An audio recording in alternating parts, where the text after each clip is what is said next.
En tout cas, bonjour à tous. J'espère que vous passez un bon dimanche. On retrouve un petit peu une, voilà, une météo plus agréable. J'espère que vous en profitez si vous le pouvez pour un peu prendre l'air, sortir avec les enfants, mettre la tête par la fenêtre, bref, un petit peu respirer, c'est important. Moi, je ressens fortement que ça soit auprès des gens que j'accompagne, mais aussi auprès de mon entourage, et puis chez moi-même aussi, qu'il y a vraiment eu une première phase du premier mois après le début du confinement où c'était tellement nouveau, chacun a dû s'adapter, trouvant même peut-être parfois des côtés agréables à cette situation. Et je sens que pour pas mal de personnes, le moral décline un petit peu depuis quelques jours parce qu'il y a de la fatigue, il y a toujours cette incertitude de qu'est-ce qui va se passer. Et comme je le disais dans des précédentes vidéos, par définition, notre cerveau déteste ne pas pouvoir se projeter, déteste ne pas comprendre, déteste ne pas maîtriser les choses. Donc forcément, la situation qui avance, et puis le déconfinement la fameuse date du 11 mai, ben, fait monter les anxiétés aussi chez nous adultes et forcément par ricochet chez les enfants. Bonjour Cécile, Christelle, Charazette, super. Merci d'être toutes là. Je ferai un petit clin d'œil à Cécile tout à l'heure en parlant un petit peu de notre échange parce que c'est Cécile qui a un petit peu qui m'a donné l'idée de faire cet échange aujourd'hui avec vous. Euh, voilà, donc je vous en parlerai un tout petit peu sur la question que Cécile a soulevée et qui m'a donné cette idée de pouvoir vous parler. Donc ok, j'y vais. Je rentre un peu plus dans le vif du sujet. Donc ça fait pas mal de temps que j'avais pas posté de live, pas fait de vidéo. J'ai été pas mal occupée ces dernières semaines, surtout à être à travailler avec les gens que j'accompagne au cabinet, mais à faire des vidéoconsultations, mais surtout à travailler aussi avec les professionnels de la relation d'aide qui aussi sont bien démunis par rapport à cette question particulière de ce qu'on vit. Donc voilà, j'ai été pas mal occupée à faire des formations, mais j'avais toujours en tête de pouvoir reprendre aussi les petites vidéos que j'avais l'habitude de faire avec vous. Bref, je vais déjà poser un petit truc d'entrée, c'est que je suis pas là pour parler si c'est bien ou pas de remettre les enfants à l'école. Je suis pas là pour donner mon avis. Je crois enfin, moi, ce que j'ai déjà envie de partager avec vous, c'est que c'est vraiment une situation qui est tellement inédite pour tout le monde que je pense que personne ne peut dire si le voisin fait bien ou pas de mettre ses enfants à l'école ou de les garder à la maison. Je crois que c'est important de respecter le choix de chacun, de ne pas être dans le jugement. Je sais que c'est pas facile parce que souvent quand on est stressé soi-même, on a tendance à regarder ce qui se passe à côté et d'avoir un avis beaucoup sur les choses, mais je pense que c'est important d'être vraiment dans le respect et surtout de se dire que chacun fait évidemment comme il peut vu la situation. Euh, donc voilà, le but de ce petit live, alors je vais essayer d'être brève et concise, mais ceux qui me connaissent savent que je suis assez bavarde. Je vais essayer de me tenir à 45 minutes maximum. Si jamais vous ne pouvez pas regarder la totalité, de toute façon vous pourrez le revisionner après. Donc comme je vous disais, l'idée c'est pas de savoir si c'est bien ou pas, de polémiquer là-dessus, de les décisions du gouvernement ou pas. En tout cas, elles sont ce qu'elles sont. Pour moi déjà, ça me permet de poser un principe que j'aime bien dire, c'est que dans toute situation, il y a toujours une part de problème et une part de limitation. Je m'explique. Dans toute situation, il y a des choses sur lesquelles on ne va pas pouvoir agir, il y a des choses sur lesquelles on n'a pas de prise, il y a des choses sur lesquelles, qu'on le veuille ou pas, c'est comme ça, j'ai envie de dire. Mais il y a aussi des choses sur lesquelles on peut, à minima, avoir notre propre décision, notre propre manière de voir les choses. Euh, le fait qu'il y ait une décision de reprendre progressivement l'école et puis le déconfinement le 11 mai, c'est quelque chose qui est acté. C'est sûr que c'est les instances au-dessus de nous qui les décident. Et là-dessus, on n'a pas de prise en fait. Ou en tout cas, on peut essayer d'en avoir, mais je pense que ça va être, on va dépenser beaucoup d'énergie pour pas grand-chose. Ça, c'est une limitation. C'est-à-dire, c'est un état de la situation sur lequel on n'a pas de prise en fait. Mais dans cette situation, on peut rencontrer des problèmes. Et en fait, les problèmes sont des choses sur lesquelles on peut avoir à minima une action, une réflexion et une manière de vivre les choses, soit en les subissant, soit en réfléchissant, peut-être ensemble, à la meilleure manière de vivre une situation. Voilà.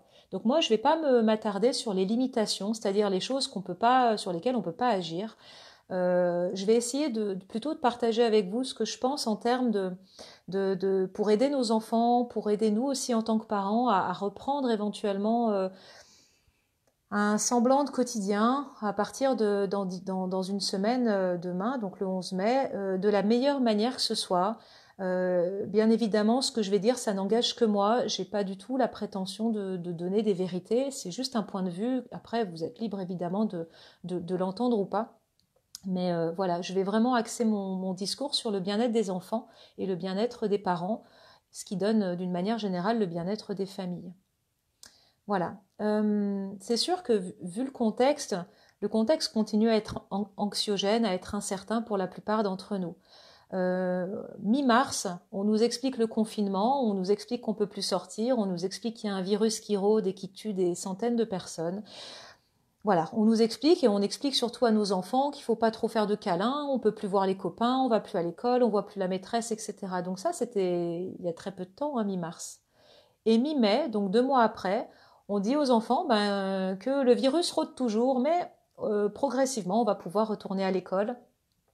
Donc forcément, ça va générer du stress chez nous, chez nos enfants, parce que la situation n'est pas terminée. Voilà, la situation sanitaire n'est pas du passé, on est toujours en cours. Donc forcément, les enfants peuvent, à juste titre, ressentir de l'incompréhension qui augmente, de l'insécurité, des questions, et ça va être important de pouvoir vraiment les entendre et d'y répondre de la meilleure manière que ce soit. Comme je vous disais tout à l'heure, cette réflexion, elle m'est venue, enfin j'ai eu envie de partager avec vous quelques idées après avoir échangé avec une personne que je connais, Cécile, qui est une maman d'un petit Benjamin qui est à l'école et à l'école maternelle, et du coup qui me disait mon enfant sait qu'il va devoir retourner à l'école le 11 mai et en fait depuis il dort plus, il est très très anxieux, il a peur de la mort, etc. Donc j'ai un peu échangé avec Cécile, on a réfléchi ensemble à des petites idées et depuis voilà, je continue dans ce sens-là. Donc l'idée, je vais plutôt passer à une première partie de ce webinaire à vous parler d'une manière générale sur les manifestations que les enfants vont pouvoir montrer à l'idée de reprendre éventuellement l'école, ou à l'idée éventuellement que même si eux ne reprennent pas, ils savent qu'il y a des copains qui vont retourner à l'école, il y a des copains qui vont revoir les maîtresses, qui vont se retrouver dans cet environnement certes rassurant et peut-être qu'il leur manque, mais en même temps un environnement un peu anxiogène. Donc on va voir les choses d'un point de vue de l'enfant. On verra aussi les choses du point de vue du parent et je vais aussi parler du point de vue des enseignants parce que il y a une enseignante, notamment Anna, qui m'a envoyé une question que j'ai trouvée vraiment intéressante et qui, je pense, résume ce que pas mal d'enseignants doivent vivre en ce moment. Et dans mes formations, là, ces dernières semaines, j'ai eu pas mal de professionnels de l'éducation nationale, que ce soit des enseignants ou même des psys scolaires qui m'ont écrit ou avec qui j'ai pu échanger à ce propos, à propos de la réouverture des écoles. Donc déjà, voyons un peu les points positifs. Les points positifs dans le fait que le 11 mai, les choses vont un petit peu changer par rapport à ce qu'on a vécu ces dernières semaines, et c'est justement du point de vue des enfants de pouvoir quand même se sentir content de retrouver les copains, de se sentir content de sortir de la maison, de se sentir heureux de retrouver l'école, de retrouver leur maîtresse, c'est-à-dire de retrouver les repères qui jalonnent leur quotidien. Et on sait à quel point les enfants, plus ils sont petits, plus ils ont besoin de repères, de routines, qui va les sécuriser. Et même si pendant ces 8 semaines, ces repères du quotidien ont été bouleversés, l'école, les instits, les copains font partie de ce qui fait du bien à nos enfants, font partie de ce qui rythme leur vie. Et donc le fait de les retrouver probablement le 11 mai, je dis probablement parce qu'il y a toujours une incertitude sur le déconfinement, mais ça peut vraiment générer, en première intention, quand même quelque chose de plaisant en fait, même si on va voir que l'anxiété et le stress peut vraiment arriver en deuxième intention. Mais voilà, rien que le fait de pouvoir retrouver les copains, ça va générer du stress. Et on sait aussi qu'au niveau hormonal, quand on se sent bien, quand on est heureux, quand on est content, et ben du coup, ça fait diminuer les hormones de stress. Hein. On ne peut pas ressentir et de la joie et du stress en même temps. C'est vraiment ou l'un ou l'autre, en fait. Donc, plus on va anticiper cette reprise, plus on va parler à nos enfants, plus on va aussi leur demander en quoi ils sont heureux de retourner éventuellement à l'école, plus ça va favoriser leur hormones de plaisir et plus ça va aider à diminuer leur hormones de stress. Donc ça, c'est déjà un premier point important à bien avoir en tête. L'inverse est évidemment le cas, enfin évidemment vrai aussi, c'est-à-dire que plus on va anticiper les problèmes, les inquiétudes, les mesures, on va dire tu feras bien faire, tu feras bien attention, etc. Plus on va être dans l'hypervigilance, plus ça va augmenter le stress et moins ça va faire, et plus ça va faire diminuer le sentiment de joie. Hein. Donc on verra tout à l'heure d'un point de vue des parents, mais ce qui va être peut-être sorte entre être heureux et arriver à nous projeter à minima dans quelque chose de positif et d'important au niveau du lien social et en même temps de pouvoir aussi faire part à nos enfants d'un sentiment quand même de souci parce que justement la situation sanitaire n'est pas terminée et donc il va falloir que nos enfants soient aussi vigilants à ça pour prendre les mesures et respecter les gestes barrières. Ce qui va aussi être positif, c'est que les enfants, même s'ils vont arriver dans une école différente, une école où les enseignants auront des masques, une école où on sera un par bureau, ou une école où on ne pourra pas manger à la cantine ensemble, ce qui va être important, c'est que les enfants voient que des mesures ont été prises, que les choses ne sont pas comme avant, et que ces mesures prises soient vraiment quelque chose de vécu de manière positive, c'est-à-dire que tout le monde prend en compte la situation et fait du mieux qu'il peut, adulte comme enfant, pour se protéger, pour protéger les autres. Donc je pense que quand les enfants vont se rendre compte que ces mesures sont prises, ça va les tranquilliser en termes de stress aussi. Une autre chose, hein, au niveau quand même plutôt positif, constructif, c'est de se rappeler que les enfants, la plupart du temps, sont beaucoup plus adaptables que nous. Les enfants sont très sujets à notre propre état émotionnel. Donc si les adultes qui les entourent gèrent relativement bien leur stress et font du mieux qu'ils peuvent avec lucidité et calme, ça va avoir un impact sur eux et du coup, eux le vivront le mieux possible. Donc je crois que c'est important d'une manière toujours générale, mais encore plus en ce moment, d'avoir vraiment une grande conscience du rôle et de la responsabilité que nous avons chacun, parents comme enseignants, dans ce qu'on va pouvoir dégager de nous, dans ce qu'on va pouvoir transmettre aussi, que ce soit aux autres parents, aux autres enseignants et évidemment aux enfants, parce que si chacun prend soin de soi, chacun va émettre un message émotionnel ou comportemental différent que si on prend pas soin de soi, pas soin de son stress de son stress et du coup ce qui va se dégager de nous va forcément impacter à la négative les personnes en face. J'ai quand même lu pas mal d'articles, d'études voilà, qui notaient que la plupart des pédiatres, notamment hein, des médecins pédiatres, sont en général favorables à cette reprise progressive, bien évidemment avec les gestes barrières à mettre en place, mais surtout par rapport à la reprise de la sociabilisation des enfants. Hein, on sait à quel point les enfants ont besoin d'être en lien. Les enfants font pas d'apéro Zoom, ne peuvent pas être concentrés sur un écran même pour voir les copains. Les enfants, qui plus est les plus petits, ont vraiment besoin de ce contact humain, ce contact social. Donc au niveau de leur développement, c'est important de pouvoir à minima reprendre ce contact, même si ce contact va être éloigné par la distanciation physique, va être différent, mais au moins ils vont avoir des vraies personnes en face d'eux. Ce qui va pouvoir être moins bien géré, comme je vous disais, ça va être l'environnement qui va entourer l'enfant. Parce que les enfants sont vraiment des éponges, sont vraiment extrêmement sensibles à ce qui se passe autour d'eux.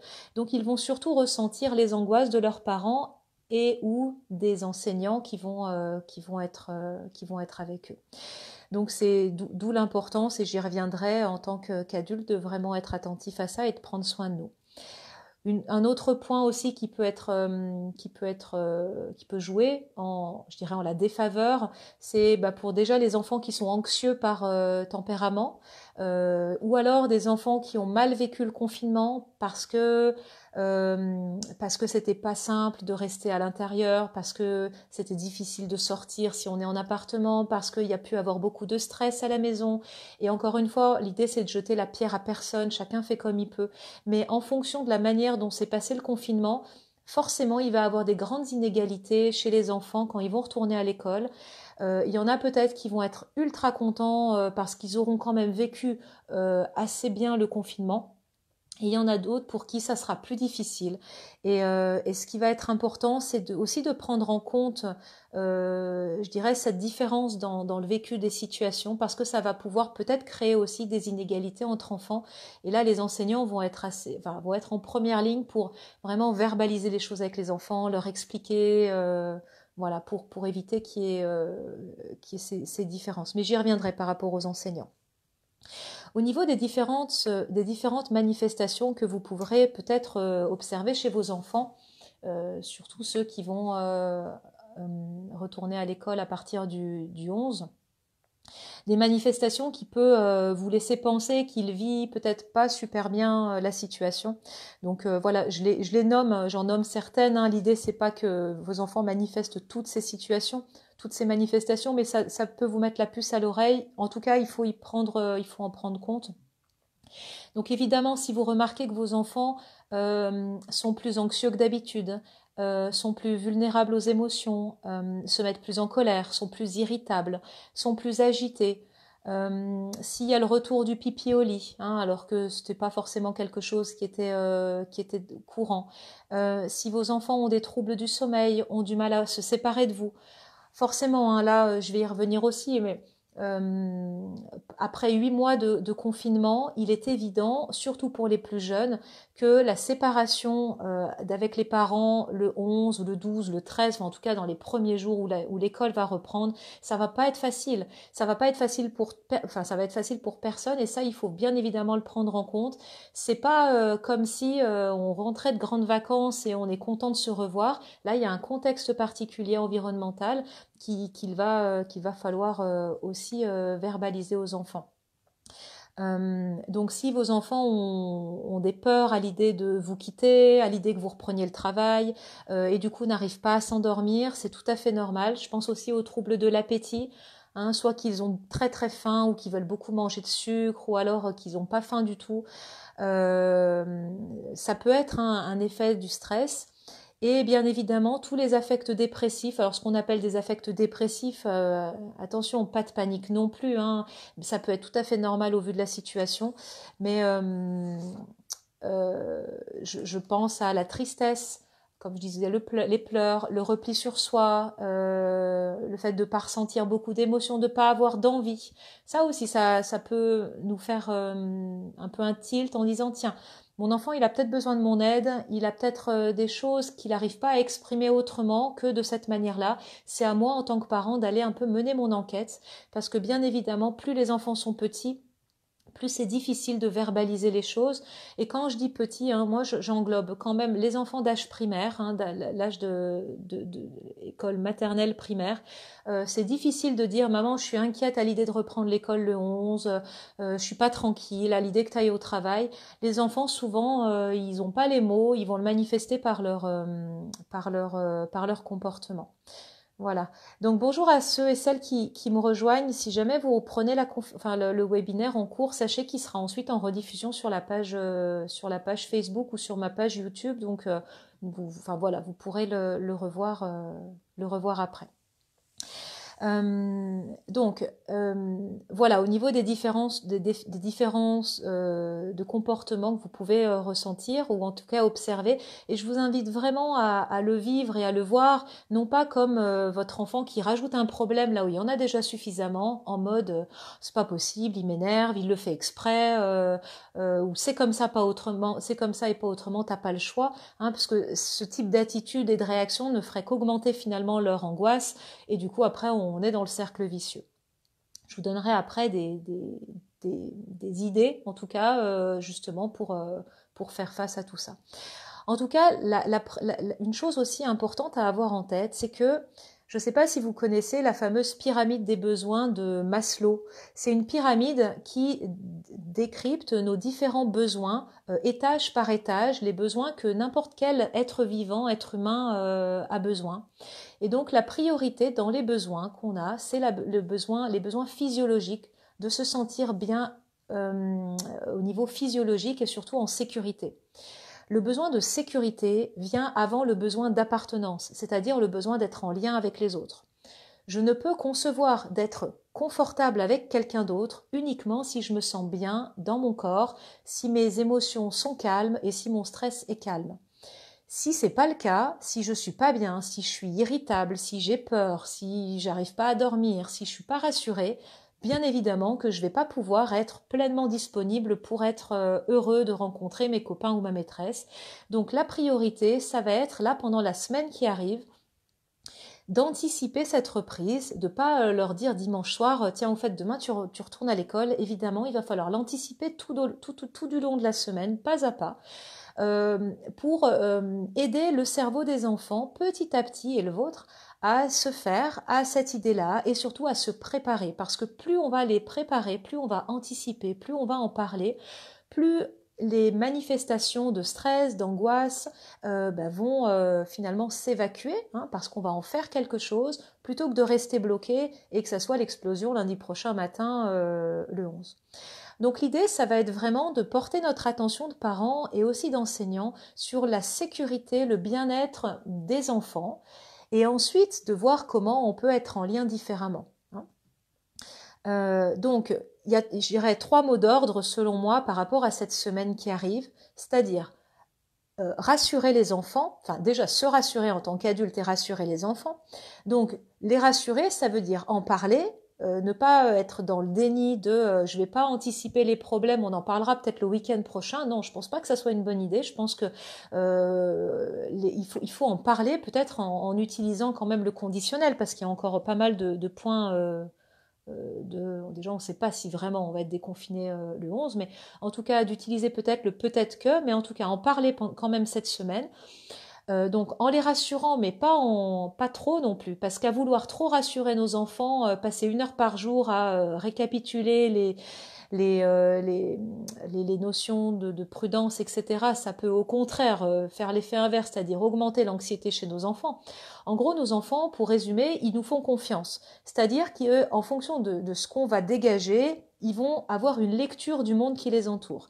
Si pendant 1 heure par jour, je leur fais la liste de tout ce qu'ils vont devoir faire, mettre en place, ne pas oublier, etc., ce que je suis en train d'envoyer à mon enfant, c'est que le monde est dangereux, il faut que tu fasses vachement attention, et du coup, l'enfant va pouvoir aussi ressentir une sorte de truc pas très cohérent entre mais maman elle me met à l'école ou papa me met à l'école et en même temps je sens qu'il est super angoissé donc il va se passer quelque chose de grave.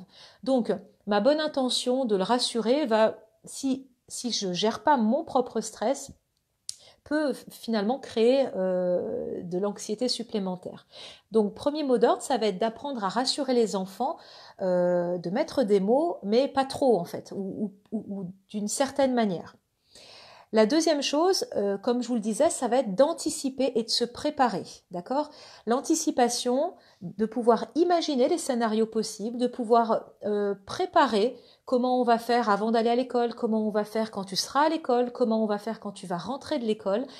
Plus vos enfants vont être préparés, plus aussi vous allez pouvoir être préparés et anticiper la situation, plus ça va faire du bien à vos cerveaux. Parce que par définition, nos cerveaux détestent l'imprévu. Donc plus on anticipe les choses, plus ça génère de l'apaisement et ce sentiment que voilà, on peut opter pour différents scénarios possibles, ça apaise si jamais ça venait à se produire. C'est exactement ce qui se passe quand nos enfants font régulièrement des exercices de prévention contre les risques d'attentats ou les risques d'incendie. C'est pas pour augmenter leur anxiété, c'est juste pour les préparer à différents scénarios. En plus, ça se fait de manière ludique par les enseignants. Donc l'idée, c'est que plus on est préparé, moins on va vivre de manière anxiogène les situations. Voilà. Donc, rassurer, anticiper et se préparer. Voilà. Alors, comme je vous disais, l'idée, ça va être bien sûr d'anticiper pendant cette semaine les choses, de pouvoir savoir aussi, enfin aller un petit peu comme un enquêteur, savoir comment votre enfant vit les choses, et de le questionner. Avant de lui donner votre point de vue et vos recommandations, je vous invite vraiment à le questionner pour voir où est-ce qu'il en est lui en fait. Comment tu imagines que la reprise va pouvoir se passer? Comment tu imagines que ton école va être, hein, parce que c'est normal que tu vas remarquer des changements. Qu'est-ce que tu imagines qui va être différent? Comment toi tu le vis, hein, un petit peu, c'est quoi ta météo intérieure?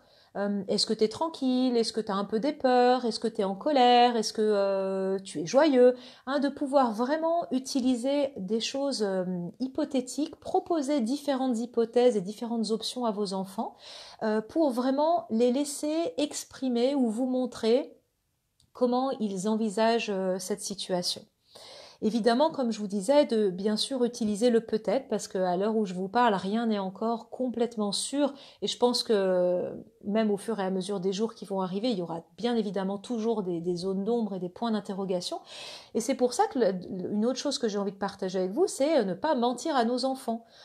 Si on a encore des zones d'ombre et des points d'interrogation, alors on ne va pas non plus les envahir par nos propres craintes liées à ces zones d'ombre, mais il ne faut pas leur mentir et il faut juste leur dire aussi. Hein. Du genre, oui, il y a encore des choses où on ne sait pas trop comment ça va se passer. Je ne peux pas encore répondre à ta question parce que j'ai pas la réponse.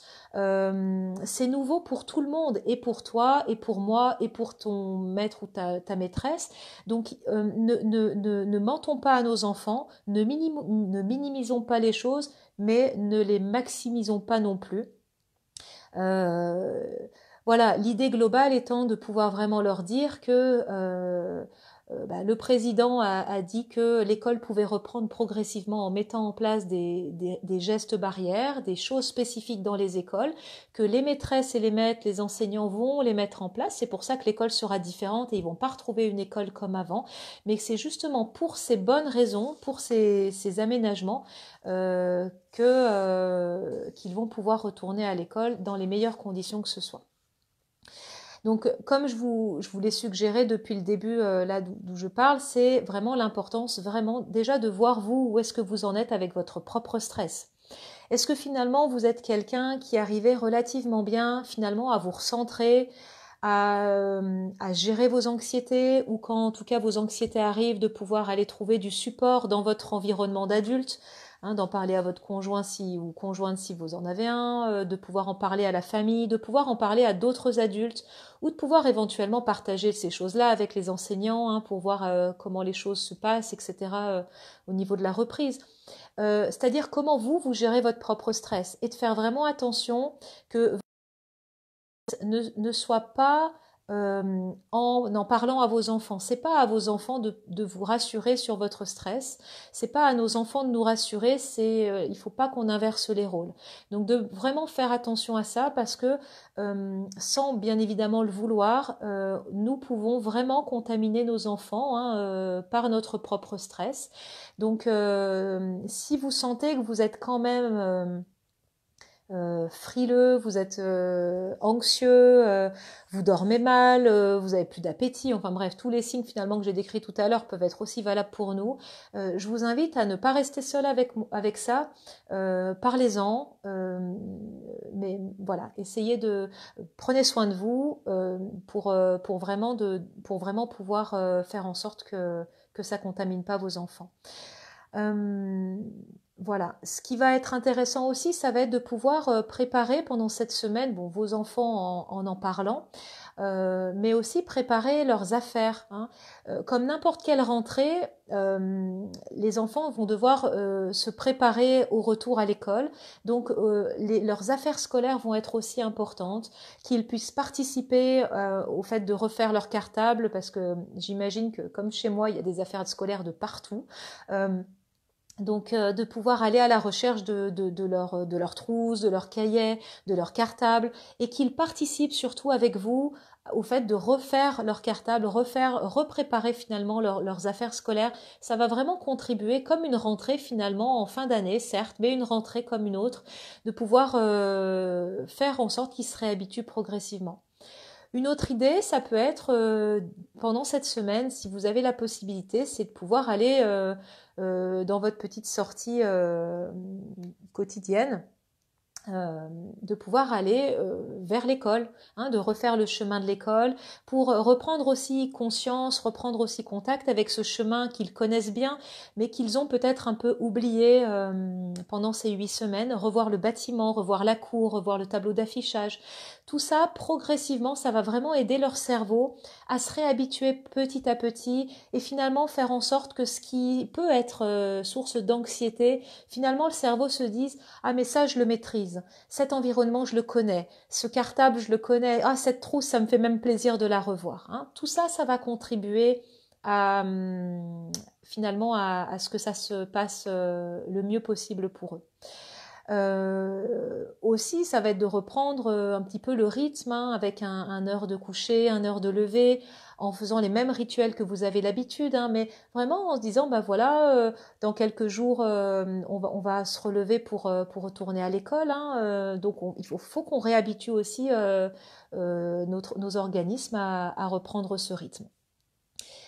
Donc, 3 idées qui me sont venues en réfléchissant là ces derniers jours. Alors, je vous les livre comme ça, hein. Peut-être que ça va vous en évoquer d'autres, peut-être que vous allez trouver ça intéressant, peut-être que ça va pas vous parler. Dans ce cas-là, je vous demande pas forcément de les appliquer, mais en tout cas, l'idée, c'est vraiment toujours cette anticipation. Anticipons de manière la plus rationnelle possible ce qui va se passer. Face aux angoisses et aux sentiments d'impuissance, comme je vous disais tout à l'heure, que ça soit pour nos enfants, mais pour nous aussi, le fait d'avoir des rituels, le fait de faire quelque chose, d'être actif, et en plus, quand ça peut se passer de manière ludique, ça va être extrêmement apaisant pour tout le monde. Donc,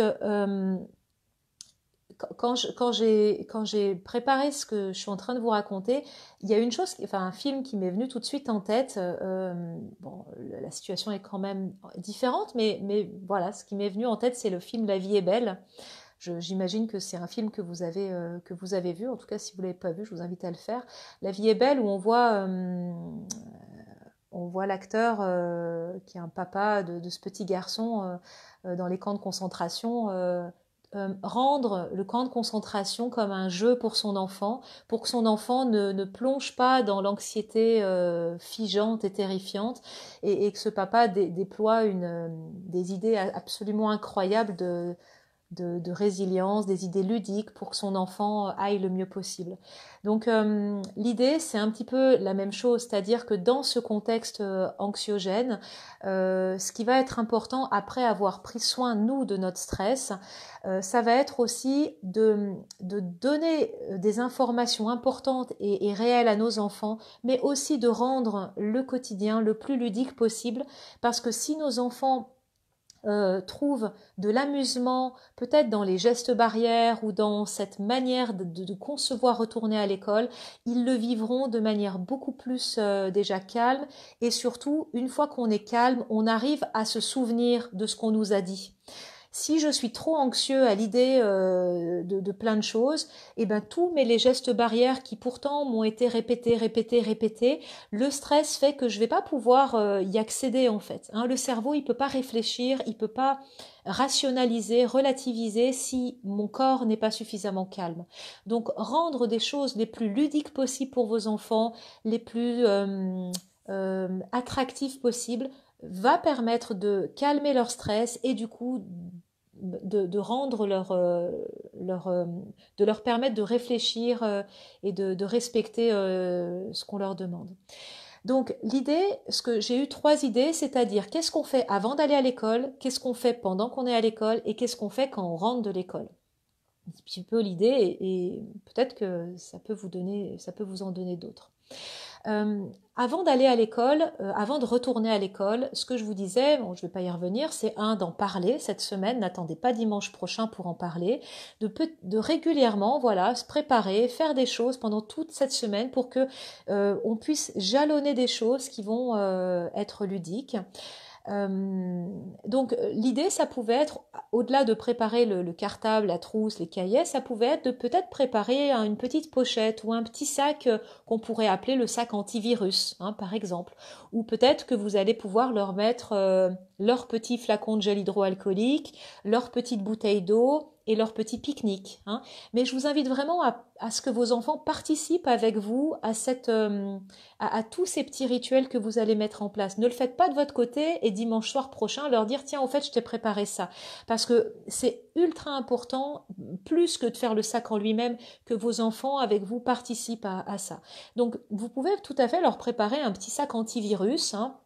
Vous pouvez le customiser, vous pouvez le décorer, vous pouvez enfin voilà, laisser la créativité des enfants. C'est aussi de cette manière-là qu'ils gèrent leurs anxiétés, en faisant des dessins, en écrivant des messages sur le sac, défense au virus d'entrée. Enfin voilà, soyez créatifs, encouragez-les à vraiment s'approprier leur petit sac antivirus, parce que ce petit sac qui les accompagnera leur permettra, si jamais ils ont des anxiétés, de pouvoir être toujours près d'eux et du coup d'envoyer l'information à leur cerveau quand ils le regarderont que tiens, c'est mon petit sac antivirus que j'ai fait avec papa ou maman, ah c'est mon petit sac de protection, hein. Les enfants sont souvent pleins d'imagination et vous pouvez faire, je sais pas, une petite fiole imaginaire avec je sais pas, vous mettez du sirop de fraise dedans et on peut imaginer que c'est la petite potion magique pour faire pour que les virus détestent et du coup ben le virus il s'éloigne, hein. On est d'accord qu'on est dans de l'imaginaire, mais en même temps ne minimisons pas l'impact de l'imaginaire dans la gestion du stress pour tout le monde, c'est ultra important. Évidemment, dans ce petit sac antivirus, on peut y mettre le masque, hein, si jamais vos enfants peuvent ou doivent en porter un. Et puis ce masque, on peut le customiser, ou même si on le met pas, et ben on peut peut-être faire un masque en tissu factice, hein, mais qui puisse aussi être dans ce petit sac. Voilà, donc dans toute cette semaine avant école, je vous invite à, à, à préparer vos enfants, à les préparer aussi sur cette rentrée des classes un petit peu nouvelle, hein, parce que bah, on est en fin d'année, mais en même temps on retourne à l'école, on va se réhabituer à faire les choses différentes et surtout à qu'est-ce que tu imagines toi, comment ça va être de différent. Et puis peut-être que si vous avez des enfants qui dessinent beaucoup, vous pouvez leur dire tiens, tu sais ce qui serait intéressant, c'est que là pendant cette semaine on dessine ensemble ou tu me dessines comment, à ton avis, dans ton imaginaire, l'école, tu vas la retrouver. Comme ça, ils peuvent faire un dessin avant. Et une fois que l'école aura repris, ils pourront vous faire un dessin de l'école, je dirais, qu'ils rencontrent de nouveau. Et ensuite, ça peut être intéressant de comparer les deux dessins. Qu'est-ce qu'ils avaient anticipé, qu'est-ce qu'ils n'avaient pas prévu, ou qu'est-ce qu'ils avaient anticipé et qui a peut-être pas encore été pensé par l'école. Donc dans ce cas-là, ça peut être aussi intéressant. Bref, de pouvoir les faire parler, les faire dessiner, en tout cas se projeter. Une autre idée qui m'est venue, c'était de pouvoir peut-être, alors moi je vous le transmets avec un côté ludique, hein, surtout pour les plus jeunes, après vous voyez comment vous vous en emparez en fonction de l'âge de vos enfants, mais ça peut être de faire un petit jeu de l'enquêteur. Par exemple, l'idée, c'est vraiment de leur dire qu'ils vont vivre quelque chose que aucun enfant ou même aucun enseignant ou aucun parent n'a jamais encore vécu. Donc c'est une situation nouvelle. Donc le petit jeu de l'enquêteur, ça va être un petit peu d'endosser un rôle d'enquêteur avec un peu une loupe sur laquelle on va, comme si on arrivait sur une nouvelle planète finalement, sur laquelle personne n'est jamais allé, on va anticiper comment ça va être sur cette nouvelle planète. Donc de les mettre un peu dans cette posture, hein, pour que justement ce qui pouvait peut-être pour certains enfants être une peur de retourner à l'école soit un petit peu atténué par bon, j'ai peut-être peur parce que je connais pas et c'est normal d'avoir peur quand on connaît pas un nouvel environnement, c'est tout à fait normal et ça je vous invite à le dire à vos enfants, hein. C'est normal que tu sois anxieux parce qu'il y a des changements et tout ça, mais tu sais, on va imaginer que c'est un peu comme si tu allais sur une planète un peu nouvelle ou en tout cas il s'est passé quelque chose et tu vas y aller un peu comme un enquêteur. tu vas aller observer les choses et le soir, à la fin de chaque journée d'école ou chaque demi-journée, on fera un compte-rendu de ce que tu auras observé pour qu'il vous restitue, pour qu'il vous ramène aussi ce qu'il aurait ressenti, vu, perçu, soit d'agréable, soit d'inconfortable. Ça va permettre finalement à votre enfant de sentir que, vous êtes avec lui, hein, même si vous n'êtes pas avec lui physiquement, vous l'encouragez à, t'oublieras pas hein, de bien observer les choses, parce qu'après, moi, le soir ou le midi, je vais te demander comment ça a été au niveau de ton enquête, hein, qu'est-ce que tu as observé. Ça va permettre à votre enfant de se mettre dans ce rôle pour vous restituer ou pour vous dessiner hein, les choses qu'il aurait pu observer de bizarre, de drôle, de pas drôle, de pas confortable, hein, et du coup d'extérioriser plutôt que de tout garder à l'intérieur de lui. Et aussi une suggestion en tant qu'enquêteur, c'est de dire si dans ton enquête, hein, tu as des idées qui te viennent sur comment on peut améliorer les choses ou peut-être des nouvelles idées auxquelles les autres enquêteurs n'auraient pas pensé, ça peut être intéressant de pouvoir faire une petite liste de suggestions qui pourront peut-être être suggérées ou en tout cas échangées à la maison. Voilà. Surtout si vous avez plusieurs enfants qui vont retourner à l'école, ils vont aller donc du coup sur des planètes un peu différentes. Donc ça peut être intéressant de pouvoir aussi mettre en commun les observations de chacun, qu'est-ce qui est commun, qu'est-ce qui est différent. Voilà, donc pendant la journée d'école, ça peut être ludique de pouvoir les mettre dans ce rôle-là avec leur petit sac antivirus et d'aller mener l'enquête. Et du coup, au retour à la maison, donc cette idée m'est venue en parlant, comme je vous disais tout à l'heure, avec Cécile, qui a son petit garçon qui avait très peur surtout. Son petit garçon lui disait, j'ai surtout très peur quand je vais revenir à la maison d'avoir ramené le virus et du coup que ça te contamine maman. Hein. Donc c'était un petit garçon qui avait surtout peur de ramener quelque chose. Il avait bien compris que lui, il risquait pas grand-chose, mais qu'il avait peur de transmettre à sa maman quelque chose de l'extérieur. Donc, ce qu'on a réfléchi avec Cécile, ça pouvait être l'idée de mettre en place et du coup d'utiliser cette fameuse semaine-là pour s'entraîner à mettre en place, de ne pas le faire le 11, hein, mais de s'entraîner à un petit rituel de décontamination avant d'entrer à la maison. Ça aussi, ça va permettre d'être rassurés les uns les autres, que c'est un petit peu ce qu'on fait quand on rentre des courses. Hein. Il y a certainement peut-être chez vous des petits rituels de décontamination pour laisser les courses pendant plusieurs heures, je sais pas, dans la voiture ou dans la buanderie à l'air libre, hein, se laver les mains, changer les vêtements, enlever le masque, etc. Donc ça rassure tout le monde. Donc je vous invite à ce que peut-être ce que ces petits rituels de décontamination puissent aussi être faits et aussi être anticipés au retour de l'école. Donc, ce que j'avais échangé avec Cécile, ça peut être profiter de cette semaine pour mettre vos enfants un peu dans une sorte de docteur antivirus, de docteur qui fait des petits protocoles de décontamination. Je sais pas, vous pouvez mettre une petite blouse blanche à votre enfant, alors ça va être encore plus ludique s'ils sont petits, mais en tout cas leur dire, imagine si tu étais un docteur, hein, on peut leur mettre une étiquette, une blouse, une croix rouge, etc. et qu'on puisse ensemble créer un petit rituel, une petite routine de décontamination quand on rentrera de l'école. Alors petit 1, qu'est-ce qu'on fait? Petit 2, qu'est-ce qu'on fait? Etc. Ça peut être, dès qu'on se retrouve à la sortie de l'école, avant tout de suite de s'embrasser, on va se laver les mains, ou on retourne à la voiture, on peut changer de veste, on peut bien sûr se laver les mains, on peut se dire, on va attendre d'être à la maison et d'avoir pris une douche pour se faire un câlin.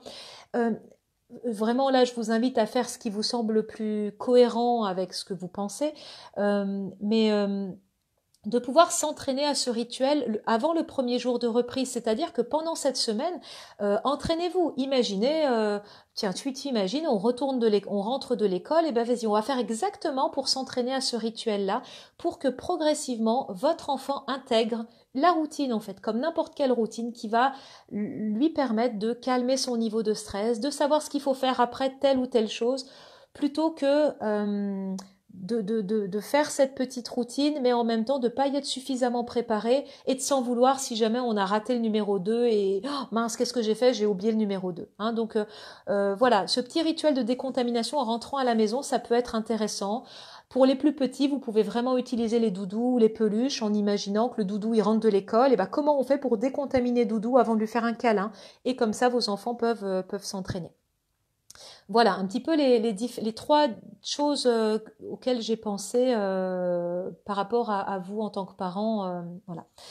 Alors, je vais terminer ce que j'avais envie de vous dire. Alors, je regarde juste sur le chat. Donc, Audrey aime beaucoup l'idée du sac antivirus. Ben, super, Audrey. Hein, si vous avez l'occasion de l'expérimenter, je serais ravie d'avoir les feedbacks. Hein. Cécile, je lui avais recommandé de faire le petit rituel de décontamination. Donc pareil, hein, s'il y a des feedbacks, n'hésitez pas à les poster sur ma page Facebook, comme ça tout le monde peut en profiter. Ça c'est aussi intéressant, si vous avez des nouvelles idées, mettez dans le fil de la discussion sur ma page Facebook, comme ça chaque parent peut aussi y trouver de l'inspiration. Donc Élodie... Sur une frise? Oui, Élodie. Ouais, merci et bonjour. Ça peut être aussi formalisé sur une frise qui reprendrait chaque geste. Oui, tout à fait. Une frise ou une liste hein, avec, en fonction de l'âge des enfants, soit des pictogrammes, soit des dessins qu'ils auraient eux-mêmes réalisés, soit des mots. Mais il faut pas écrire des paragraphes entiers, hein, c'est pas le but. Mais voilà. Et ces rituels, on pourrait en afficher un dans la voiture, un sur le cartable, un sur la porte d'entrée, etc. Et voilà. Donc n'hésitez pas si vous avez d'autres idées à pouvoir les partager. Alors, je voudrais peut-être finir, avant peut-être de répondre à vos questions, déjà de répondre à une question que m'a posée Anna. Donc Anna, elle est instite en maternelle. Donc là, je vais m'adresser plus aux enseignants, aux gens de l'éducation nationale, mais je pense que ça peut parler à tout le monde aussi, parents y compris, bien sûr. Donc, Anna me dit je serai preneuse d'idées pour gérer mon stress et mon sentiment d'impuissance. Je suis instite en maternelle, je vais devoir reprendre l'école et remettre mes enfants aussi à l'école. Mes enfants étaient ravis, après un temps d'adaptation, de faire l'école à la maison. J'ai moi-même déployé beaucoup d'énergie pour m'adapter et enseigner à distance à mes petits et moyens. Je redoute énormément la reprise, les consignes d'hygiène, les distanciations impossibles à tenir avec des enfants de 3 à 5 ans et surtout la responsabilité qui pèse sur moi en tant que prof. Voilà. Bon, alors j'ai trouvé qu'Anna, finalement, elle résumait beaucoup de choses qui me semblaient importantes de pouvoir reprendre. Évidemment, elle est instite en maternelle, donc avec des tout petits, ça va être beaucoup plus difficile qu'avec des collégiens de faire respecter évidemment les distanciations physiques. Elle parle du coup de sa propre anxiété. Et elle parle aussi de sa responsabilité qui lui pèse en tant qu'enseignante hein, pour faire respecter ces règles qui sont encore, déjà peut-être pas suffisamment claires pour tout le monde. Donc moi, ce que j'avais envie déjà de partager, c'est à quel point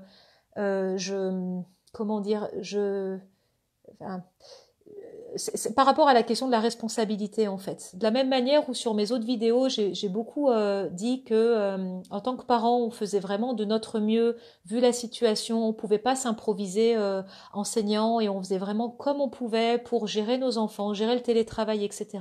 J'ai envie de dire, j'ai vraiment envie de donner la même idée aux enseignants. Bien évidemment, j'ai aucun doute que tous les enseignants qui vont reprendre l'école vont être, je dirais, les plus mobilisés possibles pour faire ça au mieux. Et je pense que ce qui est important, c'est d'avoir une responsabilité, certes, mais de pouvoir aussi se dire, je vais faire du mieux que je peux, en fait. Et bien sûr qu'il y aura des loupés, comme il y en a depuis le début, en fait. On peut pas, c'est impossible d'être en hypervigilance sur tout, bien sûr, mais l'idée, c'est vraiment de faire de son mieux. Parce que en ayant cette intention, c'est-à-dire je vais vraiment faire de mon mieux, on fait en fait diminuer comment ça s'appelle, la charge, la pression qu'on se met sur les épaules. Et si je diminue ma pression que je me mets sur les épaules, ça va diminuer mon stress. Et comme ça va diminuer mon stress, je vais dégager je vais dégager des choses différentes auprès des enfants. Du coup, les enfants, ils seront plus à même de m'écouter et de respecter ce que je vais leur dire. Donc là, on instaure plutôt un cercle vertueux. Donc l'idée, bien sûr, c'est de pouvoir dire je vais faire de mon mieux et ça va vraiment viser à baisser votre niveau d'anxiété. De se préparer au fait que tout ne va pas pouvoir être possible, évidemment, c'est normal, mais de pouvoir se préparer aux différents scénarios pour pouvoir y faire face si jamais ils interviennent. Voilà. Ce que je vous disais au tout début du webinaire, c'est qu'il y a bien évidemment des choses sur lesquelles on a une maîtrise, un contrôle à peu près possible. Il y en a d'autres sur lesquelles on ne peut pas. Donc évidemment, si vous avez 15 enfants ou 10 enfants de 3 ans dans votre classe, ça va bien évidemment être difficile à des moments et il y aura des loupés. Et voilà, mais c'est pas non plus pour ça qu'il va avoir des drames en fait. Je crois que c'est aussi important. Je minimise pas, mais il faut, enfin voilà, tout ça c'est aussi pour faire diminuer le niveau de stress, je dirais au minimum. Alors après, une autre idée qui me venait, c'est de pouvoir remobiliser aussi les ressources qu'on a déjà utilisées dans des situations difficiles. Alors peut-être pas celle-ci vu qu'elle est inédite, mais de se dire, ok, dans ma vie professionnelle ou dans ma vie personnelle, bref, quand j'ai été déjà confrontée à des difficultés, sur quoi j'ai déjà pu m'appuyer? Qu'est-ce qui m'a aidé par le passé? Qu'est-ce qui m'a été utile? Sur quoi ou sur qui j'ai déjà pu trouver du support, des ressources, des bonnes idées? Qu'est-ce que j'ai déjà pu faire à des moments pour me calmer en fait, hein? Donc de pouvoir aussi remobiliser vos propres ressources pour, toujours dans la même idée, diminuer votre niveau d'anxiété.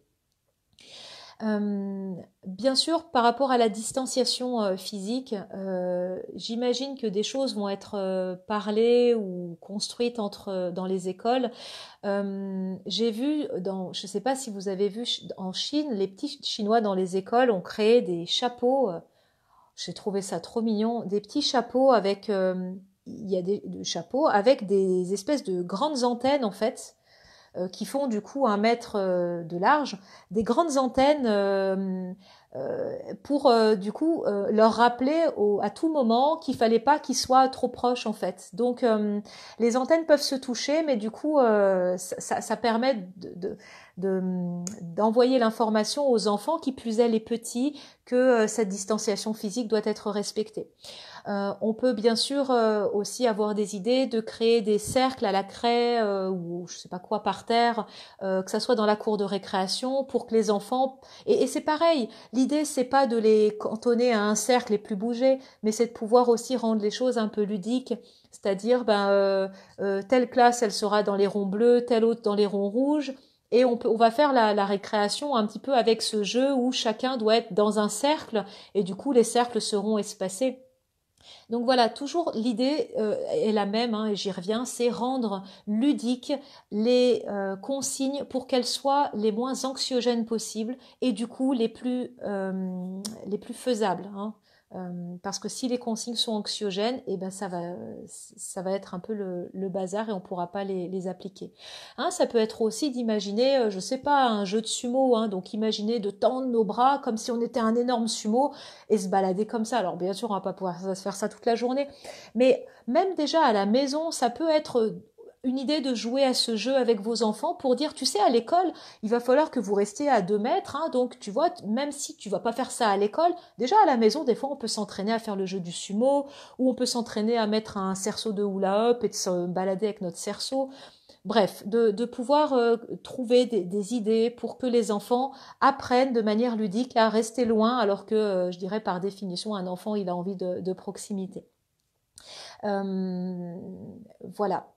Et peut-être une dernière chose par rapport à Anna, c'est bien sûr de pouvoir trouver du support, du soutien entre collègues ou avec d'autres personnes ressources, de personnes extérieures, pour pouvoir décharger son stress aussi et de revenir le lendemain à l'école avec une nouvelle capacité à affronter cette journée, à la vivre le mieux possible.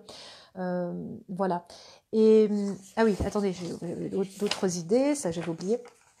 Donc d'autres idées, bien sûr, pour les enseignants, mais je crois que ça, c'est un peu évident, c'est de pouvoir parler avec les enfants, évidemment, de pouvoir aussi leur demander comment est-ce qu'ils ont vécu le confinement. Et surtout, moi, j'aime bien insister sur qu'est-ce qui a été agréable aussi, hein, qu'est-ce qui a été positif dans ce confinement, qu'est-ce qui les a aidés pendant ces 8 semaines, d'aller amplifier les ressources à l'intérieur de chacun. Après, on parle éventuellement de ce qui a été difficile, mais on peut parler que de ce qui a été difficile uniquement si déjà on a mobilisé nos ressources, hein. Ça va être vraiment important. Voilà. Et puis de pouvoir avoir en tête en tant qu'enseignant, bien sûr, alors ça va être les parents qui vont surtout vous donner ces informations, mais comment le confinement s'est passé aussi pour les enfants de manière un peu individuelle, hein, en quelques mots. Est-ce qu'il y a eu beaucoup de stress? Est-ce que c'était plutôt détendu? Est-ce qu'il y a eu des difficultés avec la continuité pédagogique ou pas, etc. Pour finalement avoir une petite cartographie de la météo intérieure avec laquelle arrivent les enfants. Et je pense aussi, bien sûr, de rassurer par rapport aux apprentissages, hein, que les parents ont fait de leur mieux, les enseignants aussi, hein, pour transmettre les choses, et que tout le monde, et les enfants y compris, bien sûr, ont fait de leur mieux pendant cette période. Et que comme c'est une situation nouvelle, hein, les enfants sont sur une nouvelle planète, vous êtes aussi sur un peu une nouvelle planète, même s'il y a des choses qui sont un peu connues, mais il y a beaucoup d'inconnus, c'est que tout le monde va avoir besoin de l'aide de tout le monde, hein. C'est-à-dire que là, vraiment, l'idée, c'est de rendre aussi les enfants responsables comme les adultes et de se mettre à un niveau, je dirais, de co-responsabilité et de pouvoir... les enfants adorent avoir des responsabilités, ils aiment avoir des règles, ils aiment savoir ce qu'ils doivent faire. Donc de pouvoir dire clairement aux enfants, on a besoin de vous, j'ai vraiment besoin de vous pour m'aider à faire cette enquête sur cette nouvelle planète, à faire en sorte qu'on va jouer différemment dans les petits cercles, dans la cour de récréation. En gros, j'ai besoin de vous, ça va valoriser les enfants, ça va leur faire prendre un niveau d'autonomie qui va du coup les mobiliser, les motiver plutôt que de les soumettre à tel enfant, tu dois respecter mes règles en fait, hein. Ça génère du stress, hein, la position dominant-dominé, et du coup, quand ça génère du stress, le cerveau il peut plus répondre aux consignes, etc. Voilà, bien évidemment les routines, hein, qui apaisent tout le monde et encore plus les enfants, de pouvoir éventuellement créer un sens de circulation dans les classes, hein, des règles clairement établies, des petites routines. Plus vous allez mettre en place des routines, plus pour vous et pour les enfants, moins le stress va s'inviter dans les classes et plus les enfants vont être à même de répondre aux consignes. Voilà ce qui me venait par rapport à la question de Anna. Voilà un petit peu ce que j'avais envie de partager avec vous. Peut-être la dernière... Oh, il est 15 heures déjà, je vous avais dit que je parlais beaucoup, mais bon, c'est comme ça. Peut-être la dernière chose que j'ai envie de dire, et je pense que c'est une chose, enfin moi, qui me semble importante, c'est de pouvoir, comme je disais au tout début, respecter le choix de chacun. De faire attention aux beaux conseils qu'on peut des fois dire ou à notre avis, parce que on a vu que pendant ces 8 semaines, le confinement a été vécu de manière extrêmement différente selon les familles, créant bien sûr une inégalité des choses, hein. Il y en a qui ont dû gérer le télétravail en famille monoparentale et avec 3 enfants à charge dans un appartement, et il y a des personnes qui ont été au chômage partiel avec peut-être des fois pas d'enfants et en s'ennuyant. Donc ça crée des disparités énormes et du coup des points de vue différents sur la situation, forcément, des besoins qui sont différents. Donc je crois que c'est important de respecter le choix de chacun, de mettre ou pas leurs enfants à l'école le 11, de gérer de telle ou telle manière les choses. Je crois que c'est important vraiment de faire attention à la bienveillance et d'être vigilant à notre bienveillance. Bon, moi j'ai tendance à dire que quand quelqu'un manque de bienveillance, c'est qu'en fait il est débordé par sa propre anxiété et du coup ça se contamine à travers les paroles et les attitudes. D'où l'importance vraiment de prendre soin de soi, de veiller à votre stress, de parler à vos enfants, voilà. Et je pense que les choses se passeront de la meilleure manière, que ce soit pour tout le monde, si on prend ces précautions-là en vue du 11. voilà un petit peu ce que j'avais envie de partager avec vous. J'espère que ça vous a donné des pistes. Je vais rester encore quelques minutes si jamais vous avez des questions. En tous les cas, c'est une page que je veux être vivante, hein. Donc si vous avez des questions, des suggestions, n'hésitez pas soit à m'envoyer des messages. Il y en a plein qui l'ont fait, à m'envoyer des petits mails ou des messages privés, ou même de pouvoir poser vos questions ou nous faire des feedbacks sur le fil de discussion sur ma page Facebook. Ça peut être intéressant de pouvoir aussi faire en sorte que tout le monde y ait accès. Donc, voilà. Bonjour Nicolas. Donc si vous arrivez en fin de conférence, donc enfin fin de webinaire, ça sera rediffusé sur ma page Facebook et sur ma page YouTube. Je pense voilà Nicolas qui arrive, qui travaille dans un foyer pour enfants, avec bien sûr aussi les enfants qui vont peut-être retourner à l'école. Je crois que c'est important pour les éducateurs, pour les enseignants, pour les parents d'avoir en tête hein, ces différentes surtout manières de voir les choses pour que ça se passe le mieux possible. Alors Audrey nous dit, je n'ai pas l'impression que mes filles soient stressées de reprendre, mais je me demande si le fait de les remettre dans ces conditions ne va pas justement générer du stress à leur retour. Peut-être Audrey, tout à fait, peut-être, et en même temps ça serait, je dirais, normal et adapté. L'idée c'est pas de se dire, oh là là, au secours, le stress c'est terrible. Le stress quand on est face à une situation nouvelle sur laquelle on a peu de prise, ça génère du stress et c'est tout à fait normal, c'est une réaction biologique normale. Donc l'idée, c'est pas tant que nos enfants reviennent avec du stress. L'idée, c'est qu'est-ce que je fais du stress, en fait, s'ils reviennent avec. Hein. Donc déjà, de leur dire que c'est tout à fait normal d'être anxieux, d'être stressé. Hein, c'est tout à fait normal. Ça, déjà, ça peut faire diminuer un petit peu de quelques points. Et de pouvoir aider à la verbalisation du stress, de mettre en place des routines, des rituels, d'apporter des réponses quand on en a, de pouvoir aller chercher des réponses quand on les a pas tout de suite, de pouvoir dire bah tu sais ta question elle est très importante et intéressante, j'ai pas encore la réponse, je vais aller me renseigner ou alors on va aller se renseigner tous les deux. Voilà, mais c'est pas le stress qui est problématique hein, d'une manière générale, c'est comment je le gère, qu'est-ce que j'en fais une fois qu'il est arrivé. Ok, donc Cécile, merci pour ces bons conseils. Pouce, super Cécile, de rien, avec plaisir. Merci Laetitia. Ok, voilà, je reste encore quelques minutes hein, si vous avez des questions ou des remarques ou des retours. Et puis après, je rendrai l'antenne, comme ils disent, à la télé. Voilà, je remonte un peu. Parce que j'ai peur d'avoir oublié des trucs. Bonjour, bonjour. Non, j'ai pas oublié. Bon, ok, en tout cas, il y a plein de pouces. Ah, Audrey. Est-ce légitime de penser à leur confort à l'école? Vont-elles être bien dans ces conditions? Je pense que si elle, bien sûr que c'est légitime de penser au confort de nos enfants, je dirais quand ils vont à l'école, mais quand ils vont n'importe où, c'est bien évidemment, Audrey, je pense que c'est extrêmement légitime, c'est plutôt sain de faire en sorte que nos enfants soient le plus confortables possible. Est-ce qu'elles vont être bien dans ces conditions? J'ai envie de dire, c'est l'histoire qui va nous le dire, c'est le feedback de vos enfants. C'est aussi intéressant parce que ça va permettre d'aider nos enfants à vraiment sentir qu'on est très intéressé par leur feedback, leur retour. Hein. De dire, je suis vraiment intéressé pour savoir comment tu vis cette situation nouvelle, comment ça s'est passé pour toi, qu'est-ce qui a été agréable, hein, qu'est-ce qui a été important pour toi, qu'est-ce qui t'a posé des questions. Hein, dans leur petit jeu d'enquêteur, de pouvoir aller chercher aussi leur feedback. Donc, hein, de pouvoir les aider vraiment à...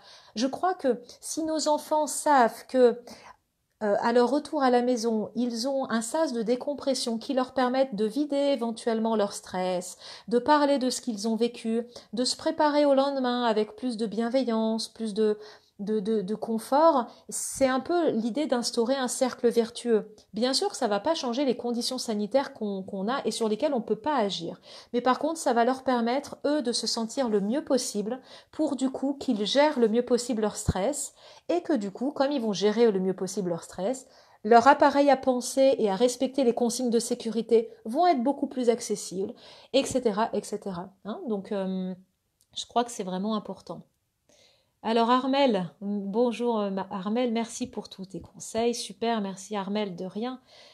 Ok, Charazette, super, Isabelle, Samira, merci, merci à vous de vos merci. Je suis super contente de vos merci.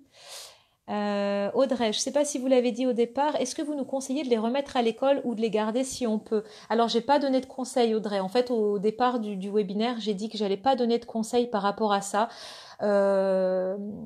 Euh, parce que je crois que chacun fait comme il peut. Je pense, ce qui nous a été conseillé d'une manière générale, c'est que si on pouvait, c'était de favoriser le télétravail et de garder les enfants à la maison parce que là, il y a un nombre d'enfants limité par classe. Donc j'ai envie de dire cette logique. Si je suis cette logique, c'est dans la mesure du possible, si on peut garder nos enfants avec nous, c'est bien parce que justement ça permet à ceux qui n'ont pas le choix de pouvoir avoir ces fameuses places dans les 10-15 places par classe. Donc voilà mon point de vue. Voilà. Euh, mais je peux pas aller plus loin parce que ce serait voilà ce serait aller à l'encontre de ce que j'ai dit, qui est que chacun doit le faire vraiment en conscience, vraiment par rapport à ce que vous sentez de plus juste pour vous en fait. Vraiment suivez votre j'ai envie de dire suivez vos tripes aussi. Hein. Il y a les recommandations, il y a ce qu'on nous dit, il y a ce que les copines, les voisins, la famille nous recommandent. Hein. On a toujours des bons conseils de toute façon tout le temps. Mais qu'est-ce que disent vos tripes de parents? Qu'est-ce que disent vos tripes? Moi, j'aime bien aussi fonctionner avec ce GPS intérieur. Voilà. Voilà, Audrey.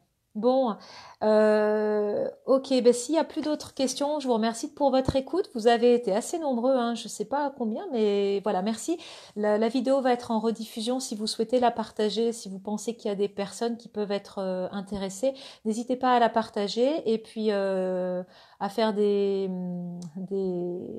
Salut Rachel, des commentaires, hein, même après sur la vidéo. Et surtout, moi, ce qui m'intéresserait, je serais super intéressée d'avoir vraiment vos retours d'expérience, le retour d'expérience de vos enfants. Je ferai peut-être une vidéo après la première semaine de déconfinement, de retour à l'école, pour un peu recueillir les avis des enfants et ces retours d'expérience. Et aussi en partageant nos bonnes idées, nos retours qu'on construit ensemble et que chacun fait, comme je dis, son petit travail de colibri, hein, comme le dit l'histoire. Donc vraiment, n'hésitez pas à partager tout ça. Voilà, je vous fais plein de bises. Je vous souhaite un bon dimanche et je vous dis à très bientôt. Au revoir.